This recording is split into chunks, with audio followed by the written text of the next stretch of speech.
all-out basketball battle for basketball supremacy in Asia, all set to tip off the FIBA Asia Cup, will begin today in Indonesia. The tournament features 16 teams, including our very own Gilas Pilipinas. Gilas won't begin its campaign, though, till tomorrow against Lebanon. The national men's basketball team will also face India and New Zealand again in the group stage of the tournament.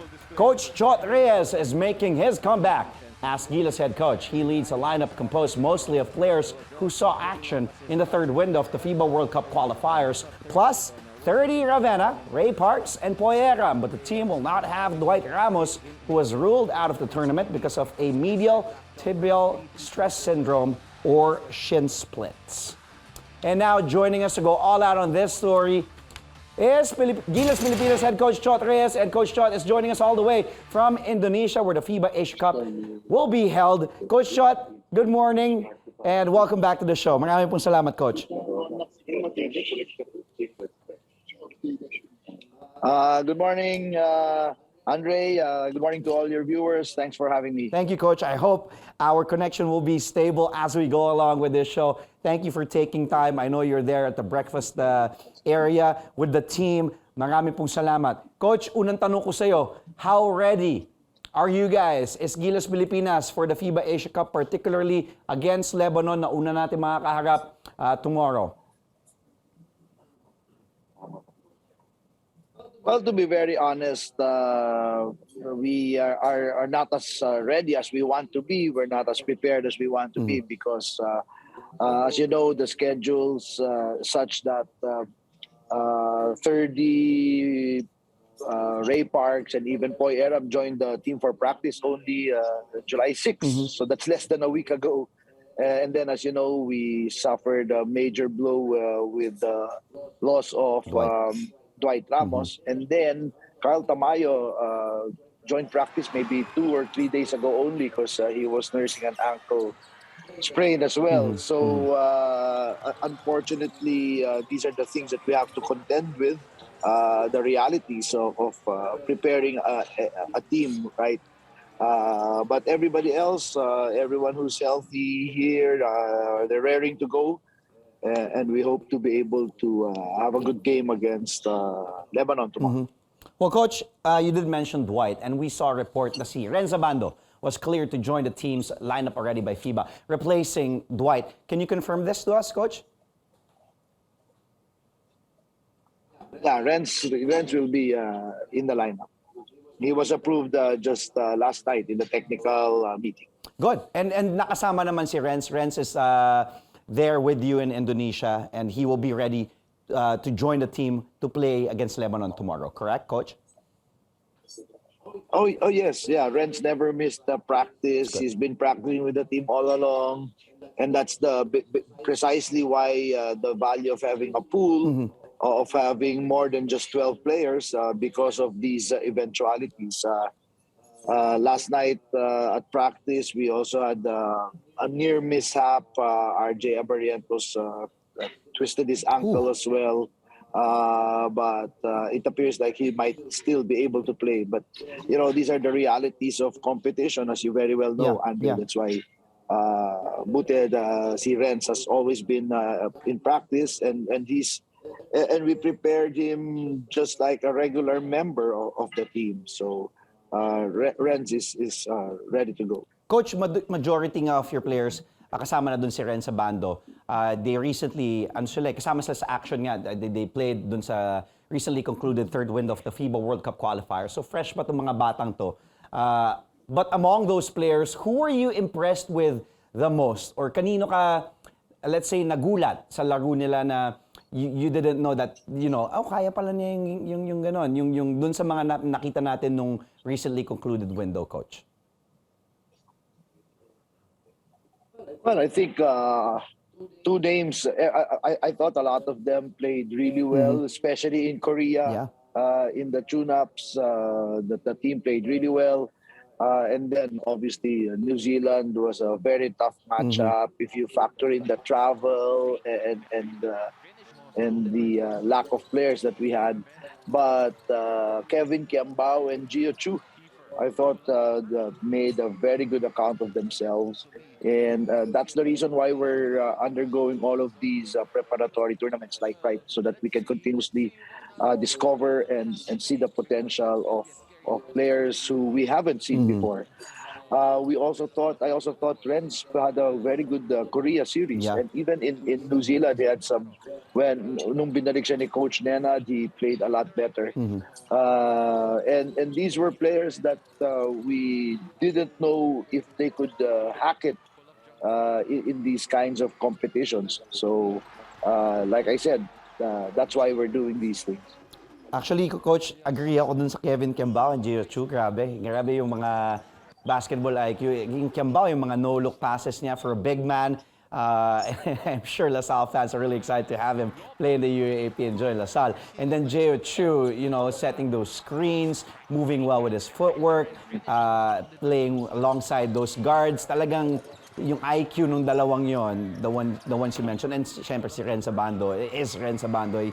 That's why he is the rookie MVP in the NCAA for a reason. Coach, you did add, babalik si Thirdy Ravena, and then Ray Parks is joining. Poy Erram also part of this lineup now. What are you expecting from them realistically? Let's start with Thirdy, who apparently is coming off that injury as well. Yeah, well, we all know what Thirdy brings to the team, right? His versatility, his ability to play lockdown defense, and his different ways of scoring. Ray Parks gives us that depth in the wing spot. We were really looking forward to having them all play together. Thirdy, Ray, and Dwight. Unfortunately, we're not going to see that materialize this time. Hopefully in the future. But again, Dwight gives us a guard with size, and that's what Thirdy and Dwight gives us. And that's what Thirdy and Ray give us. They give us that kind of size in that wing, in the two-guard wing spot. Still not as big as the others na kalaban natin, but at least much better size in that position. Plus, of course, we all know that they're experienced, having played the last season in Japan. So that gives them a lot of international experience as well. Poy Erram, syempre, alam naman natin, very reliable, lalo na pagdating sa international. What else are you expecting from Poy?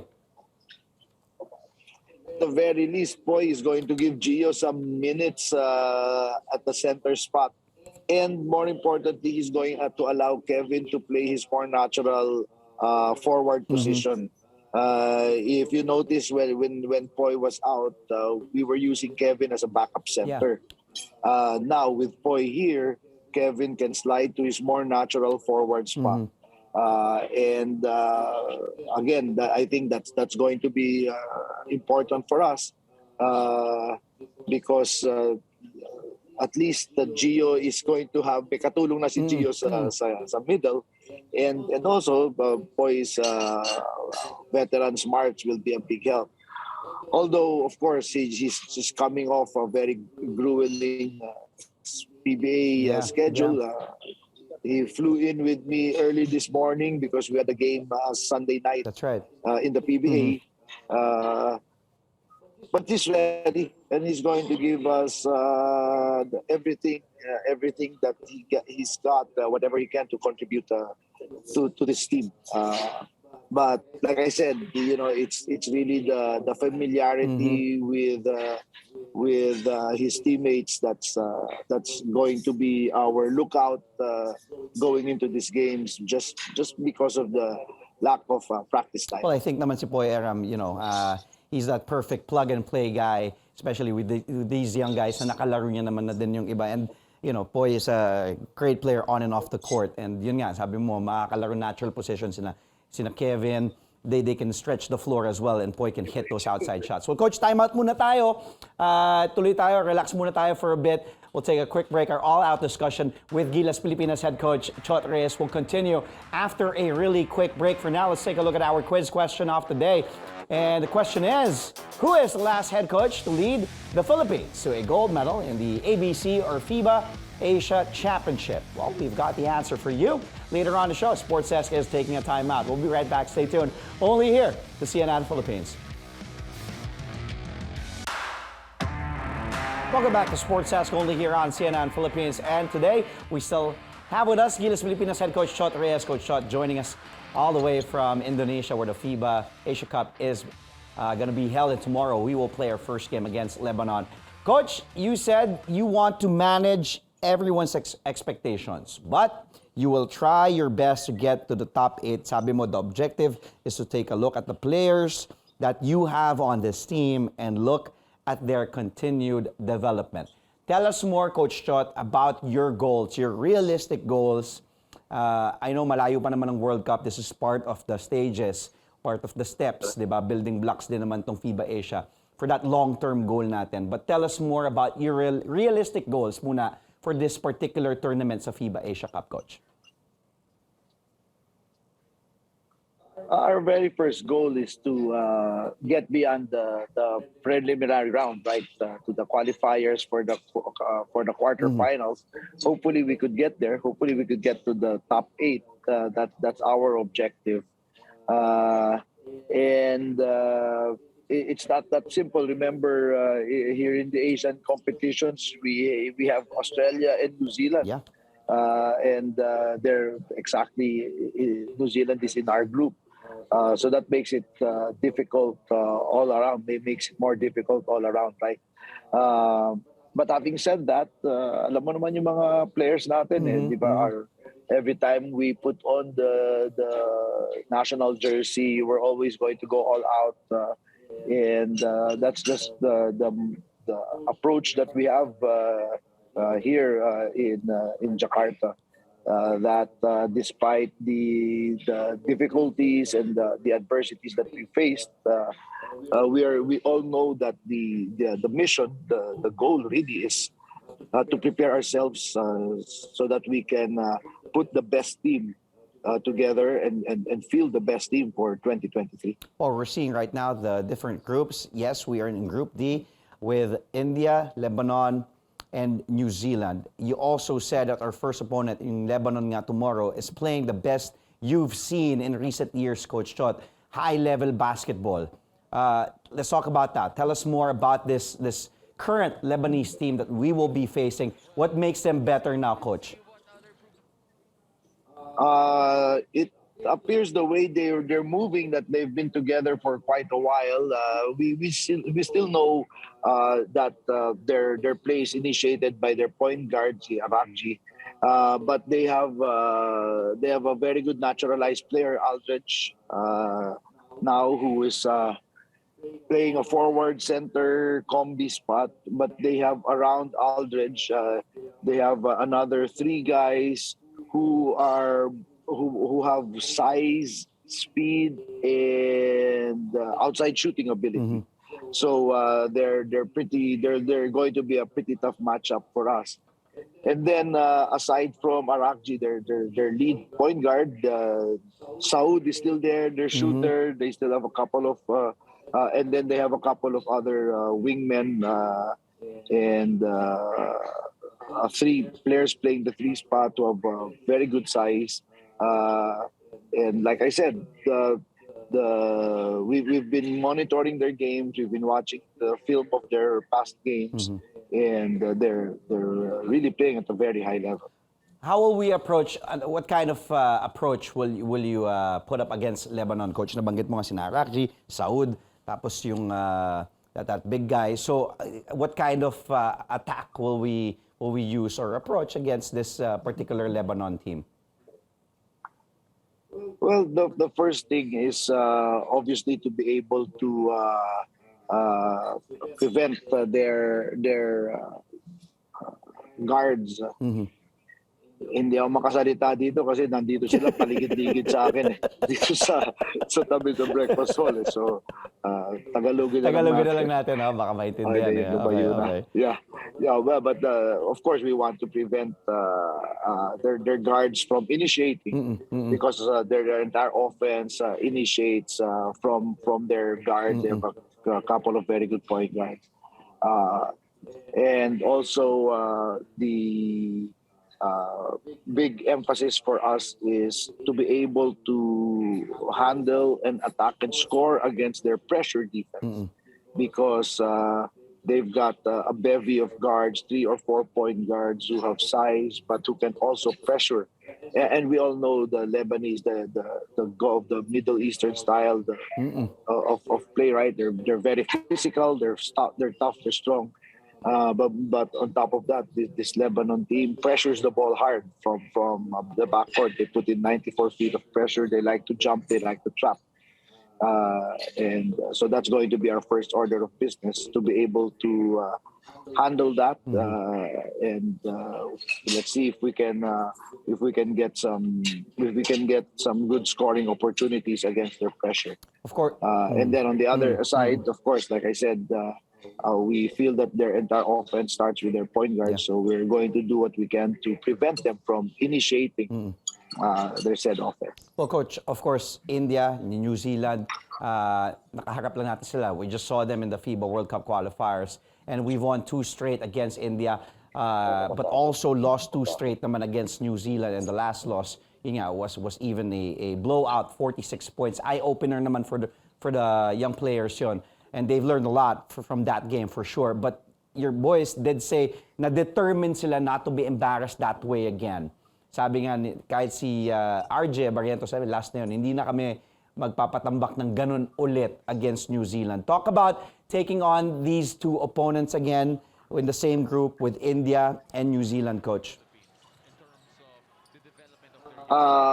Well, I would like to, at this point, all our focus is on our first Lebanon. match, Lebanon first. And then obviously the India game is going to be very, very important.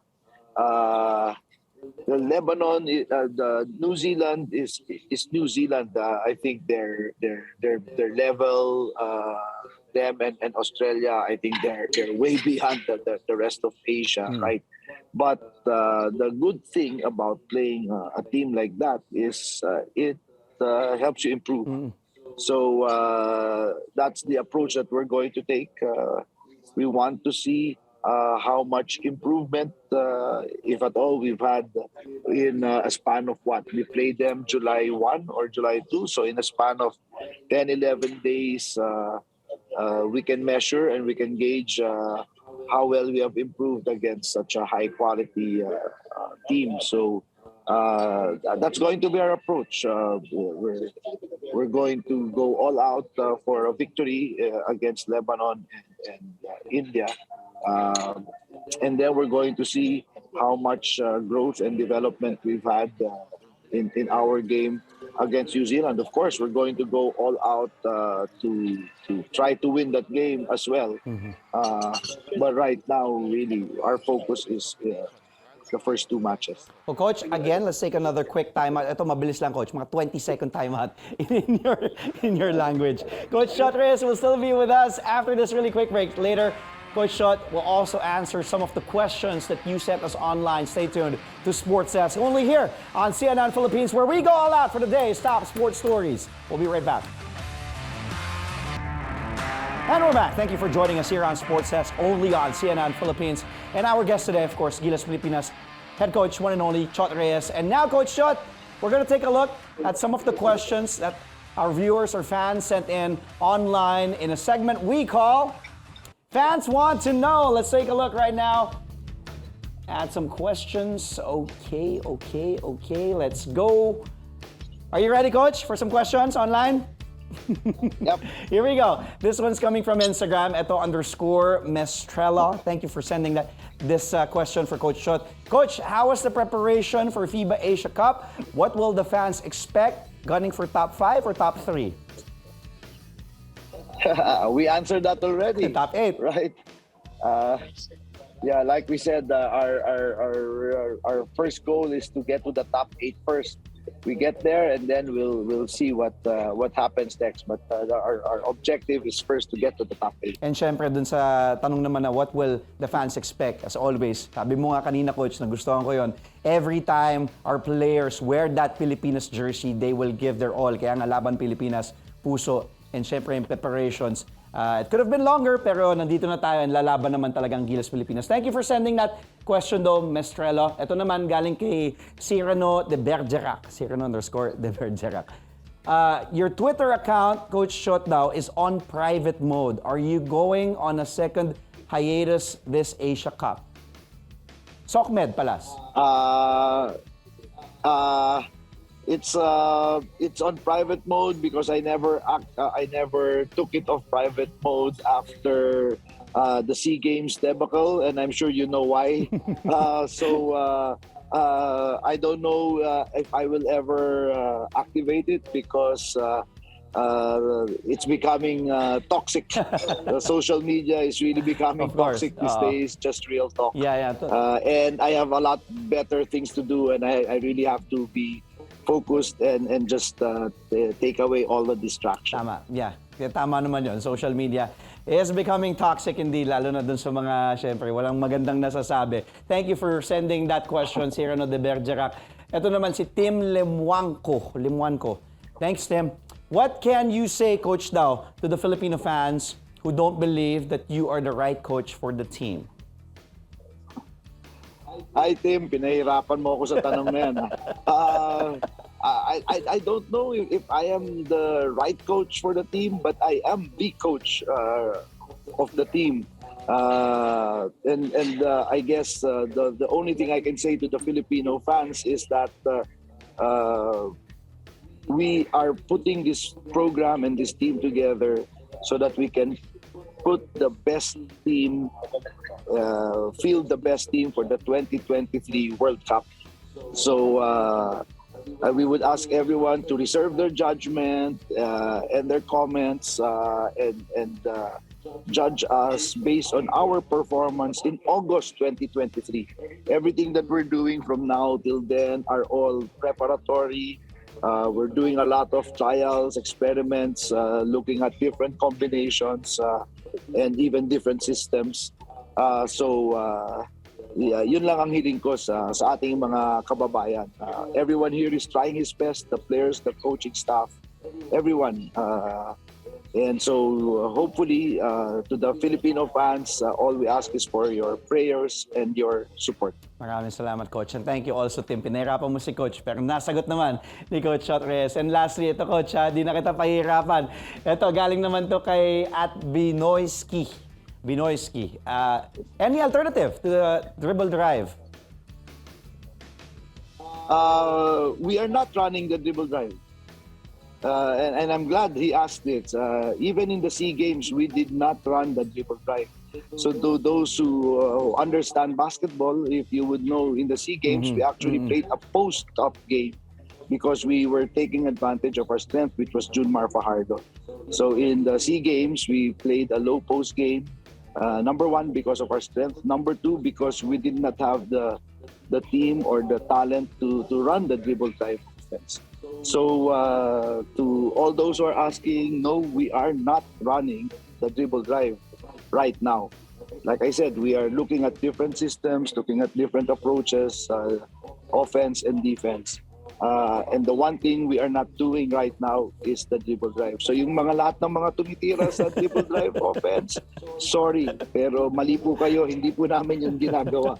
Maski nung SEA Games, hindi po namin ginawa. Ayun, at least malinaw. Kasi syempre yung mga iba, dahil yun naman yung naiisip, di ba, Coach, lagi, dribble drive. Kahit hindi na nga dribble drive yung nirarun, kasi nga, yes. Di ba, ang tinatakbo na nga because of the post, because of Junmar. Yes, I think when they see one or two players trying to make a one-on-one play, automatic dribble drive na. You know, one move, one play does not an offense make. So I just want to educate and inform our countrymen, our kababayans, that we have not been running the dribble drive since the SEA Games. Well, maraming salamat to those who sent in those questions. And fans want to know, maraming salamat. And Coach Chot, maraming salamat also for answering those questions candidly. Coach, mabilisan tayo. We still have a couple more minutes left. Shift gears tayo. Talk about TNT, Tropang Giga, big win. Bago ka pumunta dyan sa Indonesia nga, A3 kayo sa elimination round sa Philippine Cup. You said it's one win short of your target. But what can you say so far of your team, how they've played in 11 games so far sa Philippine Cup? Well, considering the fact that we did not play our first 5 games, we played our first 5 games without Mikey Williams, and then we played our last 5 games without Troy Rosario and a host of other injuries like Ryan Reyes, Kipon Talbot just came back, and now we don't have Brian Herrera with those injuries. Considering all those teams, I know we did not hit our target of 9-2, but I think 8-3 was not bad. We don't know if that's good enough to get us to the top 2, but if not, then we just have to hunker down and prepare to play whoever in a best-of-3 series to get to the semifinals and beyond. Well, so far so good. At least nasa taas pa rin kayo, di ba? Nasa taas pa rin, which sa 8-3. I'm not gonna complain if I'm 8-3. Coach, maraming salamat. Thank you again for your time. The best of luck there to the boys, to Gilas, the whole coaching staff, and to you dyan sa Indonesia sa FIBA Asia Cup. Thank you, Coach, again for your time. We'll speak to you again soon. Maraming pong salamat. Thank you, Andre. Thank you, Coach. Again, that was Coach of Gilas Pilipinas and of TNT Tropang Giga in the PBA, the one and only Coach Chot Reyes, and Butch Antonio is there. My friend, Sir Butch.